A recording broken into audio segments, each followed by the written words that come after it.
فبأي آلاء ربكما تكذبان. جب کسی چیز کو سوچتے ہیں تو اس میں خیر ہوا کر. بس ایک جملہ سنتے ہی حاجی صاحب کے والد کی طبیعت بالکل ٹھنڈی ہو گئی. وہ مان گئے. وہی چھوارے منگایا, وہی حضرت رائے پوری مولانا عبدالقادر رائے پوری نے نکاح پڑھا دی. یہ قصہ تو حاجی صاحب مجھے سناتے رہتے تھے, ایک دو دفعہ نہیں پتہ نہیں کتنی دفعہ.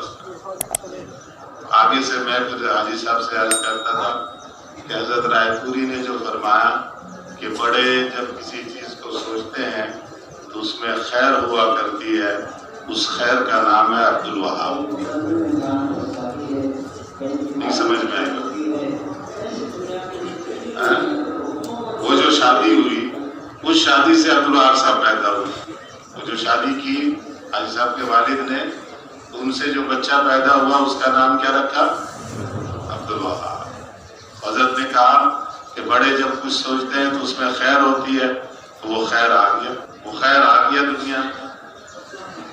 کتنے آدمیوں نے نفع اٹھایا. یہ سارے جو بیٹھے ہوئے ہیں یہاں, حاجی صاحب پرانی مسجد تھی تو وہ بھاگ رہے تھے. حاجی صاحب جا رہے تھے دعا کرانے کے لیے. ایک خان صاحب جو ہے ہمارا پٹھان بھائی, وہ پیچھے بھاگ رہا تھا. میں نے اس کو پکڑ لیا. میں نے کہا کدھر جا رہا ہے؟ کہتا حاجی صاحب جا رہا. میں نے کہا حاجی صاحب کوئی پٹھان ہے؟ کہتا چوڑو مارا ہمارا حاجی صاحب پٹھان ہے. میں نے کہا جا پھر تو حاجی صاحب. میں نے حاجی صاحب کو سنایا. حاجی صاحب بھی پڑھے. میں نے حاجی صاحب سے عرض کیا, میں نے کہا جی کیا بات ہے کہ یہ پٹھان جو ہے نا وہاں میرا میں اجتماع تھا تو مولانا ظاہر شاہ صاحب رحمۃ اللہ علیہ, مولانا ظاہر شاہ صاحب رحمۃ اللہ علیہ ہمارے رائے کے سب سے پہلے استاد تھے, اردو کے پشتو والے تھے. حاجی صاحب نے ان سے فرمایا کہ مولانا آپ پشتو میں بیان کر دیں, پشتو کا مجمع ہے تو ان کو فائدہ ہو جائے گا, ان کو فائدہ ہو جائے گا. تو آپ پشتو میں اگر بات کر لیں, اس مجمع میں تھوڑی سی بات کر لیں پشتو میں. مولانا نے فرمایا کہ بات سن حاجی صاحب سے, مجمع جو ہے وہ یہ نہیں دیکھے گا کہ بیان پشتو میں ہو رہا ہے یا اردو میں ہو رہا. مجمع تو یہ پوچھتا ہے کہ عبدالوہاب بیان کر رہا ہے یا نہیں کر رہا. میں نے کہا عبدالوہاب بیان کر رہا, بس ٹھیک ہے, کوئی نہ کوئی مسئلہ نہیں, اس لیے بیان تو تم ہی کرو. اس نے نہیں دیکھنا. وہ آئی صاحب کا بیان ہے نہیں سمجھ رہا, 2-3 گھنٹے کا بیان چپ کر کے بیٹھا سن رہا, اس لیے کہ عبدالوہاب بیان کر رہا. بس عبدالوہاب بیان کر رہا, بس سب صحیح کر رہا. میں نے پوچھا, میں نے کہا یہ کیا وجہ ہے, یہ پٹھان جو ہے نا آپ کے اوپر ایسے دیوانے ہیں, آپ کی بات بھی سمجھنا مشکل ہوتا ہے. آخر زمانے میں تو بہت ہی مشکل سے سمجھ میں آتی تھی بات, میں اس بات کو نقل کرتا تھا. رائی صاحب نے فرمایا اصل میں ان پٹھانوں کے پیچھے میں پھرا ہوا ہوں. مجھے ان کی مشقت والی زندگی سے امید ہو گئی کہ یہ مشقت مجاہدہ والے, تھوڑے سے چیز پر گزارا کرنے والے اگر یہ کام میں لگ گئے تو کام چل پڑے. اس لیے میں ایک پٹھانوں کے قبیلے کے پیچھے پیدل پھرا, اکیلے, بھوکا پیاسا پیدل. میرے جیب میں پیسے نہیں ہوتے تھے, سواری پہ نہیں, پیدل جاتا تھا. کیا یوسف زئی, کیا آفریدی اور کھٹک اور داور اور مسعودی اور وزیری, سارے قبائل جتنے پٹھانوں کے قبائل ہیں, ان سارے قبائلوں کے فرماتے تھے, ایک بزرگ فرماتے تھے کہ اگر ان پٹھانوں میں دو چیزیں نہ ہوں تو ساری دنیا میں چھا جائے. ایک مال کی محبت اور ایک آپس کی دشمنی. کہتے جس قبیلے سے میں امید لگا کر پہنچتا, پتہ چلتا جی رات ماموں نے بھانجے کو قتل کر دیا, چچا نے بھتیجے کو مار دیا, بھائی نے بھائی کے اوپر گولی چلا دی. یعنی ایسی دشمنی.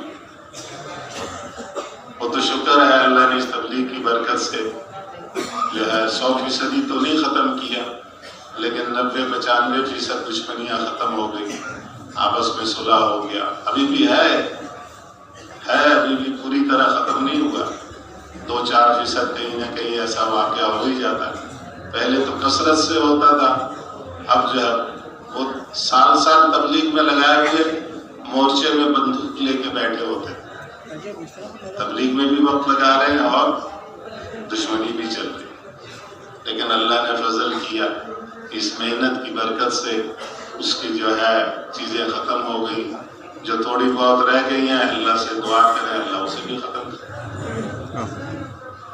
تو جو جس پر محنت کرتا ہے، جس کے لیے فکر کرتا ہے، اللہ تعالیٰ اس کے دلوں میں اس کی محبت ڈال دیتا ہے۔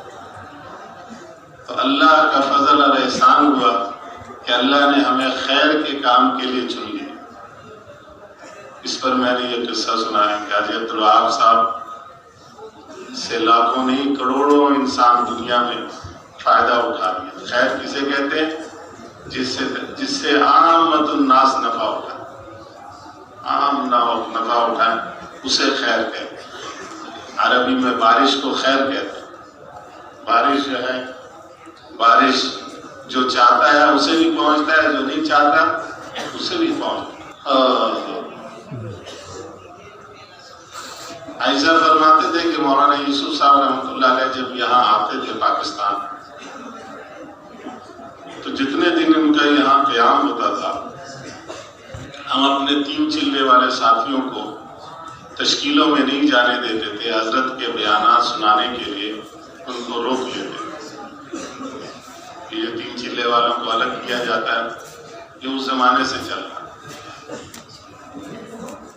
حضرت کے پرانا مجمع پورے پاکستان سے ان کو بلا لیتے تھے، تھوڑے سے تو ہوتے تھے، جتنے ابھی بیٹھے ہوئے ہیں اتنے بھی نہیں ہوتے تھے، 400 200 آدمی، 400 500 ہوں گے زیادہ سے زیادہ، پورے پاکستان 4 مہینے لگائے ہوئے۔ تو ایک دفعہ حضرت اور مولانا انعام صاحب دونوں، حضرت کو تکلیف تھی بواسیر کی، اس کے علاج کے لیے راولپنڈی میں رکے۔ قریشی صاحب جو پاکستان کے پہلے امیر تھے، محمد شفیع قریشی، ان کے گھر میں قیام، وہاں قیام روزانہ۔ یہ زکریا مسجد مرکز نہیں تھا اس وقت، ڈیری یا حسین آباد وہاں پہ مسجد تھی، وہاں جو ہے وہ مرکز ہوتا تھا۔ اور حضرت کا معمول تھا سفر میں ہو یا حضر میں، جہاں بھی ہو، نظام الدین ہوتے تھے یا باہر سفروں میں ہوتے تھے، فجر کا بیان حضرت نے کرنا، روزانہ فجر کا بیان حضرت کرتے تھے۔ اور حاجی صاحب جو ہے وہ کمروں میں رہنے کو پسند نہیں کرتے تھے، تو مجمع میں رہنے کو پسند کرتے تھے۔ تو حاجی صاحب ہمیشہ ممبر کے پاس بیٹھے ہوتے تھے بیان کے لیے۔ ایک دن فجر کے بیان کے لیے جو بیٹھے، تو منشی اللہ دیتا ہے پرانے ہمارے بزرگ تھے، مولانا یوسف صاحب رحمۃ اللہ علیہ کے زمانے کے، وہ آئے بیان کے لیے، مولانا یوسف صاحب نہیں آئے۔ حاجی صاحب نے پوچھا کہ حضرت کہاں ہیں؟ انہوں نے کہا حضرت اپنے استادوں سے ملنے جائیں گے ابھی، اور 10 بجے حضرت فلاں ساتھی شیخ قدیر تھے ایک ساتھی، ان کے گھر کا جو لان ہے وہاں پہ پرانوں میں بات کریں، 10 بجے دن میں۔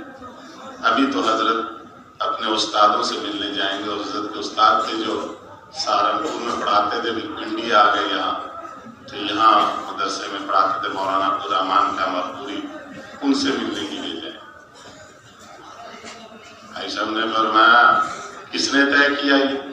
انہوں نے کہا حضرت نے فرمایا۔ خیر بھائی صاحب حضرت کے پاس چلے گئے اور جا کر کہا کہ جی یہ کس نے طے کیا؟ یہ کس نے طے کیا کہ آپ فجر کا بیان نہیں کریں گے؟ بھائی صاحب لاڈلے بھی تھے، لڑائی بھی کر لیتے تھے بزرگوں سے، محبت کی لڑائی، نفرت کی نہیں جیسے آج کل ہوتی۔ حضرت نے فرمایا بھائی تمہارے مشورے والوں نے طے کیا۔ بھائی صاحب کہ مجھے نام بتائیں ان مشورے والوں کے، وہ کون تھے جنہوں نے طے کیا؟ حضرت نام نہ بتائیں، یہ ایک اصول کی بات بتائی حضرت نے سکھائی کہ اگر مشورے والے کوئی چیز طے ایسی کریں جو میرے مرضی کے خلاف ہے، تو ساتھی اس کا نام، مشورے والوں کا نام نہ بتائیں کہ کون مشورے میں، جی فلاں نے تمہارے خلاف رائے دی، یہ خیانت ہے۔ مشورے میں بیٹھنے کا یہ اہل نہیں ہے کہ مشورے کی بات بتا دے کہ جی فلاں فلاں تمہارے خلاف کس نے رائے دی، حمایت میں رائے دی تھی کہ تمہارا یہ ہو جائے، لیکن فلاں نے یہ کہا. یہ آدمی مشورے میں بیٹھنے کا اہل نہیں. اس لیے مشورہ جو ہے، کیا کہا، مشورہ امانت. مشورے میں جو بات ہے وہ اسی مجلس کے لیے ہے. جو لوگ اس مجلس میں نہیں ہیں ان کے لیے نہیں ہے. حاجی صاحب اس مشورے میں نہیں تھے. حاجی صاحب تو انہوں نے بلایا نہیں. مولانا یوسف صاحب نے شاید تقاضا رکھا ہوگا تو جو بھی مشورے کے ساتھی تھے انہوں نے طے کر دیا. اب حاجی صاحب کہے مجھے نام بتائیں. حضرت نام نہ بتائیں. حضرت کہے تمہارے مشورے والوں نے طے کیا. میں کہ مجھے نام بتائیں. میں کہ بھائی تمہارے مشورے والوں نے طے کیا. جب بار بار اصرار کیا تو حضرت نے فرمایا کہ نہ تمہارا مشورہ قابو میں نہ اس کا اجرا قابو میں. غصہ میرے اوپر ہو رہا ہے. تو پھر حاجی صاحب ٹھنڈے ہو. 10 بجے جب وہاں بیٹھے دن میں تو حضرت نے بیٹھتی سب سے پہلے دیکھا عبداللہ. کہاں عبداللہ؟ زور سے کہا کہاں عبداللہ؟ بلا عبداللہ. آدمی بھیجا جناب حاجی صاحب کو بلانے کے لیے. حاجی صاحب آئے بھاگے تو بیٹھ گیا. بٹھایا. اور جو حضرات بڑوں میں سے نہیں تھے، اب تو ہمارے حال یہ ہے نا کہ ہم پرانے ہو گئے ہیں تو چلے والوں کو، سیرزے والوں کو بیان میں بٹھا دیتے ہیں اور خود جو ہے اور کاموں میں لگ جاتے ہیں. حضرت کے زمانے میں یہ تھا جو جتنا پرانا وہ اتنا آگے بیٹھتا تھا.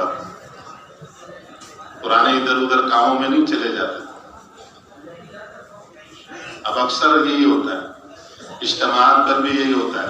شورا والے جو ہے وہ چائے پینے کی مجلس لگائے بیٹھے ہوئے ہیں، کوئی انفرادی ملاقاتوں میں لگے ہوئے ہیں. جو پرانے ہیں وہ انتظامی چیزوں میں لگے ہوئے ہیں اور نئے مجمع کو بیان کے لیے بیٹھا دیا. ان پرانوں نے تو سنا ہی نہیں کہ بھائی بات کیا ہو رہی ہے تو پھر کرے گا کیا. پھر نیا مجمع کہتا ہے کہ حضرات نے یہ فرمایا. پرانے کہتے ہیں ہم پرانے ہیں، ہمیں زیادہ پتہ ہے، تمہیں کیا پتہ. پھر آپس میں لڑائی جھگڑا چلتا رہتا. حضرت نے بات شروع کی تو بات ہی یہاں سے شروع کی کہ یہ کام بڑا نازک کام، یہ کام بڑا نازک کام. اسی کام سے آدمی بنتا بھی ہے اور اسی سے بگڑتا بھی ہے. یہ جو کام ہے، یہ محنت ہے، بہت نازک ہے. دعوت والی یہ محنت، اس سے آدمی بنتا بھی ہے، اس سے بگڑتا بھی ہے. اگر اس سے بنے تو ایسا بنے گا کہ ایسا بنا ہوا ملنا مشکل، اور اگر اس میں بگڑ گیا تو ایسا بگڑے گا کہ ایسا بگڑا ہوا ملنا بھی مشکل. بنا ہوا بھی ملنا مشکل اور بگڑا تو پھر ایسا بگڑا ہوا ملنا بھی مشکل. حضرت عمر بن عبدالعزیز فرمایا کہ حضرت عمر بن عبدالعزیز، یہ 1960 کی بات بتا رہا ہوں میں. 1960 کتنے سال پہلے کی بات؟ اکثر ہم میں سے دنیا میں آئی نہیں ہوں گی.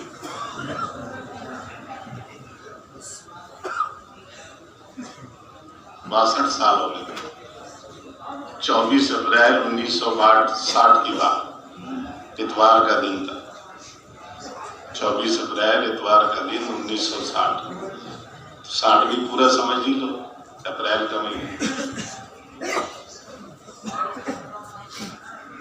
فرمایا کہ اسی کام سے آدمی بنتا بھی ہے، اسی سے بگڑتا بھی ہے. بنے تو ایسا بنے گا کہ ایسا بنا ہوا ملنا مشکل، اور اگر بگڑے تو ایسا بگڑے گا کہ ایسا بگڑا ہوا ملنا بھی مشکل. تبلیغ سے ہی بنتا ہے، تبلیغ سے بھی بگڑتا ہے. فرمایا کہ عمر بن عبدالعزیز رحمۃ اللہ علیہ یہ فرماتے تھے کہ ساری پچھلی امتیں اگر اپنی امت کے ظالموں کو جمع کر لیں، ظالموں کو، ظلم کرنے والوں کو، تو اس امت کا ایک ظالم ایسا ہے کہ جو سب پہ بھاری ہے، سب سے بڑھ کر اس امت، حالانکہ خیر الامم ہے، اور وہ ہے حجاج ابن یوسف۔ حجاج ابن یوسف 1,24,000 کم و بیش صحابہ اور تابعین کو اس نے شہید کیا۔ صحابہ اور تابعین، ایسا ظالم۔ وہ کہتا تھا، کیوں قتل کرتا تھا؟ وہ کہتا تھا جب میں نے تم سے کہا ہے کہ اس دروازے سے نکلو تو تم اس دروازے کو چھوڑ کر اس دروازے سے کیوں نکلے؟ اطاعت کیوں نہیں کرتے؟ میں نے کہا ادھر سے جاؤ، ادھر سے کیوں نہیں گئے؟ ادھر سے کیوں گئے؟ گردن اڑا دو اسے، اتنی سی بات۔ اس کے ذہن میں تھا کہ جو اطاعت نہیں کرتا اس کی گردن اڑا دو تو اس ڈر سے سب لوگ اطاعت کریں گے، لوگوں کی اصلاح ہو جائے گی۔ امت کی اصلاح کرنا چاہتا تھا اس طریقے سے۔ حضرت نے فرمایا کہ بعد کے علماء یہ فرماتے ہیں، بعد کے علماء متاخرین یہ فرماتے ہیں کہ بھائی سنو چھوڑو، سنو، توجہ سے سنو گے، یاد رہے گی۔ لکھا ہوا جانا کافی کوئی چوری کر کے لے جائے گا، پھر روتے پھرو۔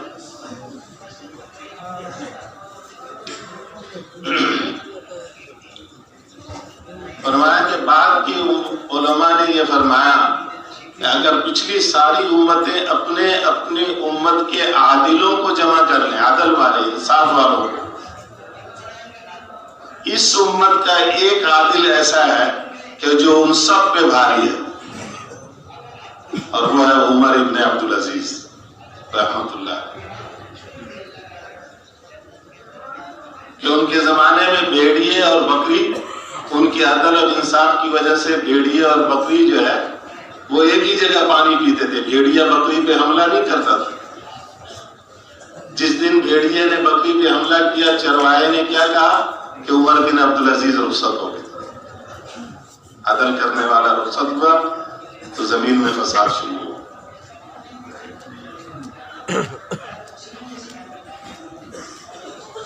اس پر حضرت نے فرمایا کہ دونوں امت کی اصلاح کرنا چاہتے تھے، دونوں امت کی اصلاح۔ حجاج بن یوسف نے جو کچھ کیا اپنی ذات کے لیے نہیں کیا، امت کی اصلاح کرنے کے لیے۔ طریقہ جو بھی اس نے اختیار کیا اپنی عقل سے، غلط صحیح جو بھی کیا، لیکن امت کی اصلاح کرنا چاہتا تھا۔ عمر ابن عبدالعزیز نے بھی جو کیا وہ امت کی اصلاح کے لیے کیا۔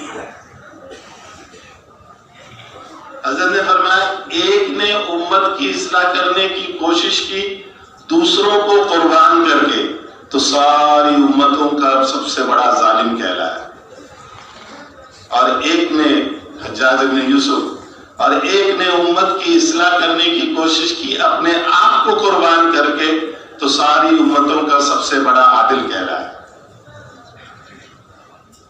اس لیے اس کام میں قربانی ہے، مجاہدہ ہے، اصول ہے، وہ اپنی ذات کے لیے ہے، دوسروں کے لیے صرف ترغیب ہے۔ دوسروں کے لیے ترغیب ہے، اپنی ذات کے لیے مجاہدہ ہے، اپنی ذات کے لیے قربانی ہے، اپنی ذات کے لیے اصول۔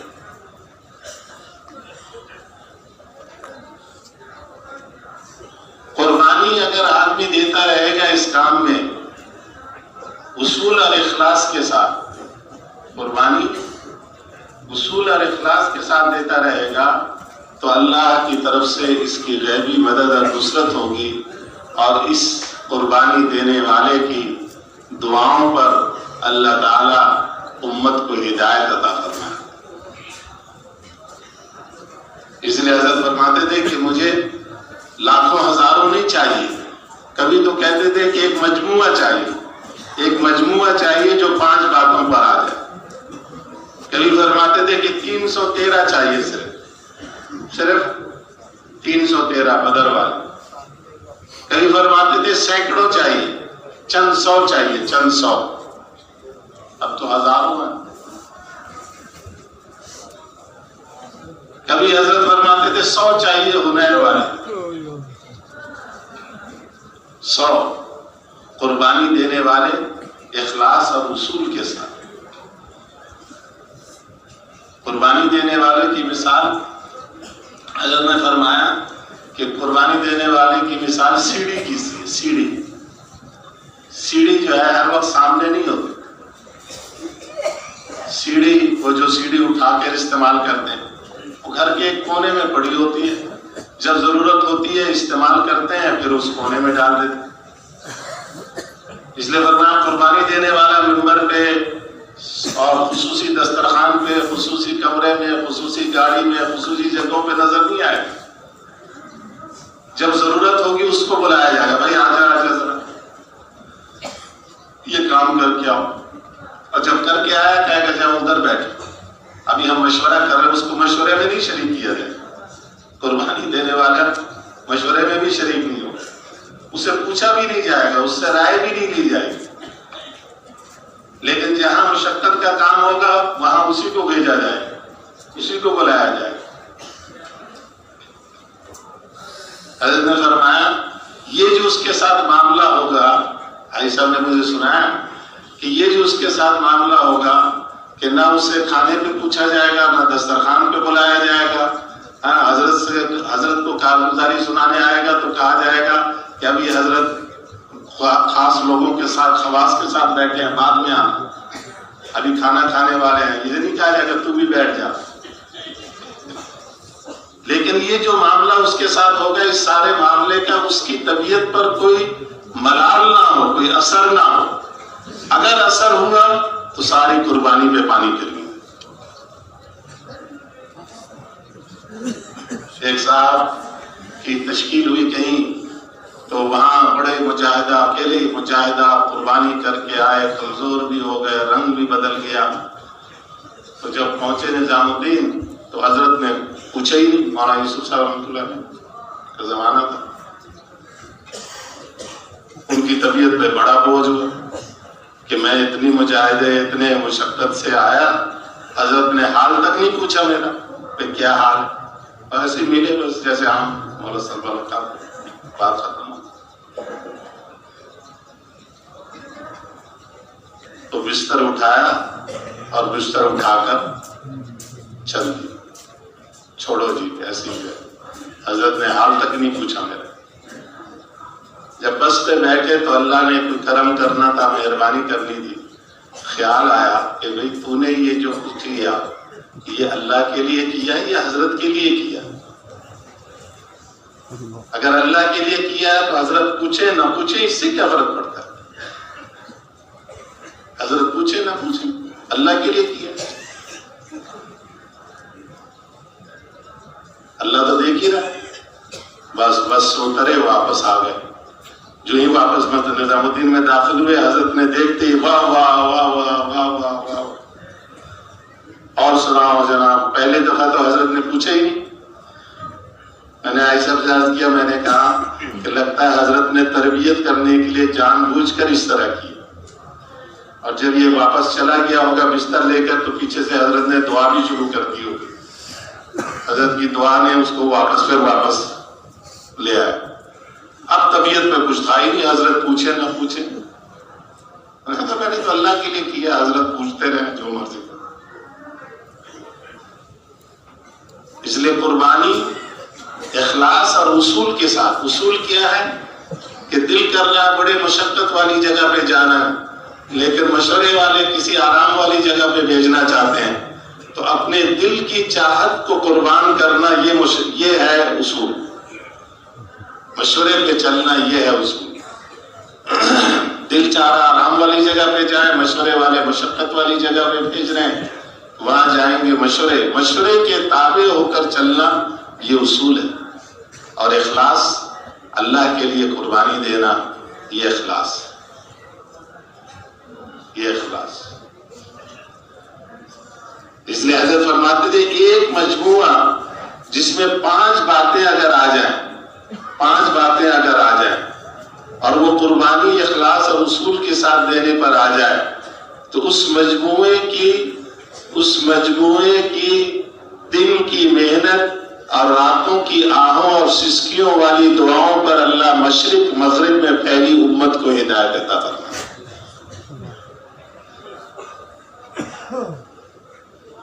عائشہ فرماتے تھے کہ حضرت سے کہا کہ حضرت اب تو ہزاروں ہو گئے، آپ کہتے 313 چاہیے۔ حضرت نے فرمایا ابھی تو 40 بھی ایسے نہیں ہوئے حضرت کے زمانے میں، مولانا یوسف صاحب رحمۃ اللہ علیہ کے زمانے میں۔ اب وہ جو 40 جن کو حضرت سمجھ رہے ہوں گے وہ 40 بھی دنیا سے رخصت ہو۔ اب تو یہ ویسے ہی انحطاط کا دور، مجموع کا مجموعہ نکل رہا، لیکن صفات کے اعتبار سے ہم کہاں ہیں اس کو دیکھنے کی تھی۔ اگر آپ نیت کرتے ہیں کہ جی حضرت کے وہ بتائے ہوئے حاجی صاحب نے مجھے فرمایا تھا کہ جب بھی کہیں بات کرو تو یہ 5 باتیں ضرور بتا دیا کرو، کیونکہ میں مجمع سے پوچھ لیتا ہوں کہ وہ اگر 5 باتوں پہ عمل کرنے کی نیت کوشش کریں گے تو پھر تو بتانے کا فائدہ ہے، اگر نیت ہی نہیں ہے، کوشش ہی نہیں کرنی تو پھر کیا بتانے کا فائدہ؟ کیا خیال ہے؟ کریں گے انشاءاللہ۔ سب سے پہلے تو نیت کریں، پھر اس کے اعتبار سے کوشش کریں۔ سب سے پہلی بات یہ ہے، حضرت نے فرمایا کہ جب کہا جائے، جہاں کا تقاضا آ جائے، اپنے آپ کو پیش کر۔ تیار ہیں؟ ابھی کہا جائے یہاں سے روس چلے جاؤ، چلے جائیں گے؟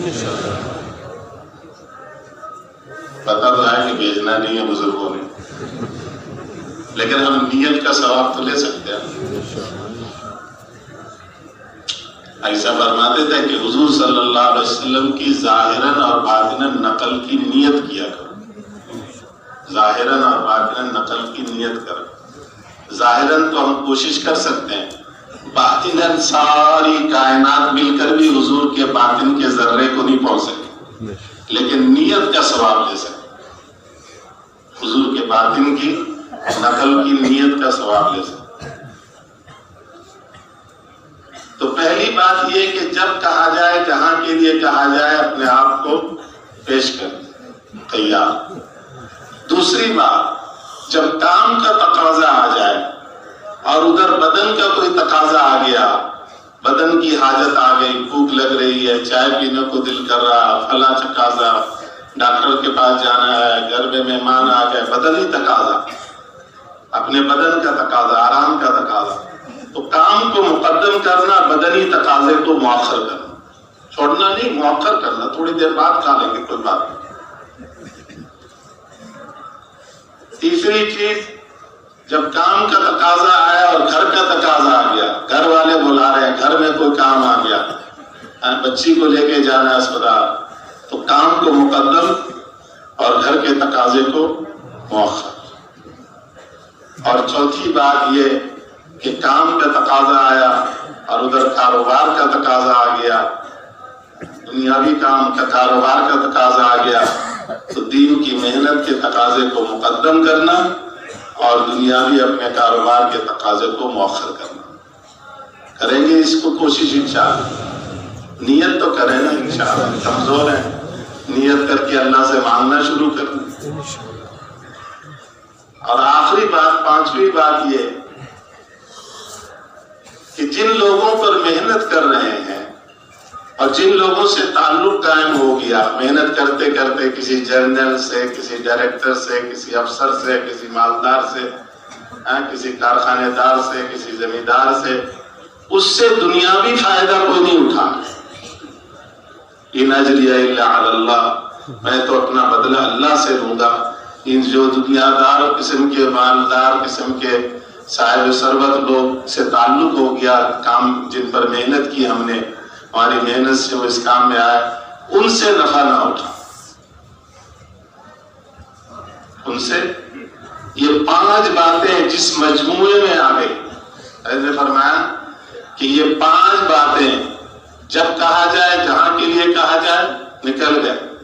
بدنی تقاضا، گھر کا تقاضا، کاروبار کے تقاضے کو مؤخر کیا، اس کام کو مقدم، اور جن پر محنت کر رہے ہیں ان سے کچھ بدلہ نہ چاہنا۔ 5 باتیں جس مجموعے پہ آ گئی، اس مجموعے کی دن کی محنت اور راتوں کی سسکیوں اور آہوں والی دعاؤں پر اللہ مشرق مغرب میں پھیلی امت کو ہدایت عطا فرمائے. اور جب قربانی آدمی اخلاص اور اصول کے ساتھ دیتا ہے تو اس کے نتیجے میں اللہ تعالیٰ آپس کا تفرقہ ختم کر دے گا. آپس میں جو تفرقہ ہوتا ہے یہ ختم کر دے گا. اور وَاعْتَصِمُوا بِحَبْلِ اللَّهِ جَمِيعًا پہ جو اللہ کی مدد اور نصرت ہے، اللہ کی رسی کو مضبوطی پکڑ لو. اجتماعیت، اس پر جو اللہ کی مدد اور نصرت ہے وہ مدد اور نصرت آتی ہے اور ساری دنیا میں ہدایت عام ہو جاتی ہے. یہی ہم چاہتے ہیں. اس لیے یہ محنت 1357 ہجری میں مولانا الیاس صاحب رحمۃ اللہ علیہ نے 1346 ہجری میں اس کام کو شروع کیا. 1344 ہجری میں حج پہ گئے، وہاں اللہ نے یہ کام کا القاء کیا. ہندوستان واپس آئے، مدینہ منورہ میں کام کا القاء ہوا، ہندوستان آئے. 1346 ہجری میں 2-3 سال کا 100 سال تقریباً ہونے والے. 1343 چل رہا، 3 سال باقی ہیں 100 پورا ہونے میں. 46 ہجری میں یہ کام شروع کیا اور 11 سال کے بعد علماء کی ایک جماعت لے کر گئے دعوت کی نیت سے حجاز مقدس مکہ مدینہ، دعوت کی نیت سے لے کر گئے جماعت. اور وہاں ایک دن حضرت نے دعا مانگی خوب رو رو کے. وہ جو دعا تھی حضرت کی، اس دعا پر 3 دعائیں تھیں. اب حضرت نے فرمایا اللہ نے میری دعا قبول کر لی. پہلی دعا تو یہ کہ ساری دنیا میں میرا یہ کام چل کے رہے گا، اس کا غلغلہ ہوگا. دوسرا، جو کوئی اس کام میں ترمیم کرنا چاہے گا تو ترمیم نہیں چلے گی، اس کے نہج طریقے کو بدلنا چاہے گا نہیں بدل سکے گا. اور تیسرا، جو کوئی جان بوجھ کر اس کام میں مخالفت کرے گا اللہ اس کے ٹکڑے ٹکڑے کر دے گا. ہمارے رائے گنج میں پہلے مقصد والے آئے، پھر توکل والے آئے، پھر مذاکرے والے آئے، پھر مشکی آئے. لاہور ابراہیم مسجد سینٹر تھا ان کا، سارے سب کا صفایا ہو. یہ سارے ترمیمات تھی. یہ حضرت کی دعا ہے مولانا الیاس صاحب رحمۃ اللہ علیہ کی. تو یہ کام اللہ سے مولانا الیاس صاحب قبول کروا کے گئے ہیں. اب دعا کی یہ ضرورت ہے کہ اللہ ہمیں بھی اس کام کے لیے قبول کرے. کم از کم روزانہ آدھا گھنٹہ نکالا کریں تنہائی میں، جس میں اللہ سے چپ کے باتیں کیا کریں. حاجی صاحب رحمۃ اللہ علیہ فرماتے تھے ہمارے مجمع کو اللہ سے باتیں کرنے میں مزہ نہیں آتا. اور حاجی صاحب رحمۃ اللہ علیہ یہ بھی فرماتے تھے کہ اس کام میں سب سے بڑا نقصان جو دیکھا وہ دوسروں پر اعتراض کرنا. دوسروں پر اعتراض کرنا، اس سے بچیں. اور فرمایا کہ مجھے صرف ڈر یہ لگا رہتا ہے کہ ہمارا جو یہ مجمع ہے جو نکلنے والا ہے، جو کام میں لگا ہوا ہے نکلنے والا ہے، یہ مجمع ان لوگوں کو کمتر اور گھٹیا حقیر سمجھتا ہے جو کام میں نہیں لگ رہا. جو کام میں نہیں لگ رہا، 3 چیلے لگائے ہوئے ہیں، گشت میں نہیں آ رہا، اس کو گھٹیا سمجھتے ہیں. یا جو تبلیغ میں وقت ہی نہیں دے رہا اس کو کمتر سمجھتے ہیں. فرمایا بس یہ خطرہ ہے، یہ بڑے نقصان کی بات ہے. اس لیے مولانا الیاس صاحب رحمۃ اللہ علیہ کی بات فرماتے تھے حاجی صاحب کہ حب الہی کے بعد سب سے افضل عمل حب مسلم ہے. مسلمان سے محبت کرنا چاہے اس کے اعمال کچھ بھی نہ ہو، یہ واجب ہے. اسلام کی وجہ سے محبت کرنا، چاہے جائے کہ نمازی ہو، چاہے جائے کہ روزے دار ہو، حج کرنے والا ہو، کریں گے نا انشاءاللہ اس کی کوشش. مسلمانوں سے محبت کرنا سیکھیں تو انشاءاللہ یہ جو ہمارے 1-8% دشمنیوں کی بات ہے یہ بھی ختم ہو جائے گا. تو آدھا گھنٹہ روزانہ نکالا کریں جس میں اللہ سے ہم چپ کے باتیں کیا کریں. اپنے لیے مانگیں، پوری انسانیت کے لیے مانگیں، اور ساری امت محمدیہ کے لیے مانگیں. وہ در ایسا ہے کہ اس در کا سوالی محروم نہیں جاتا، اس در کا بھکاری خالی ہاتھ نہیں لوٹتا. کریں گے انشاءاللہ اس طرح. نماز کی تیاری کریں. سبحانک اللہم و بحمدک، اشہد ان لا الہ الا انت، نستغفرک و نتوب الیک.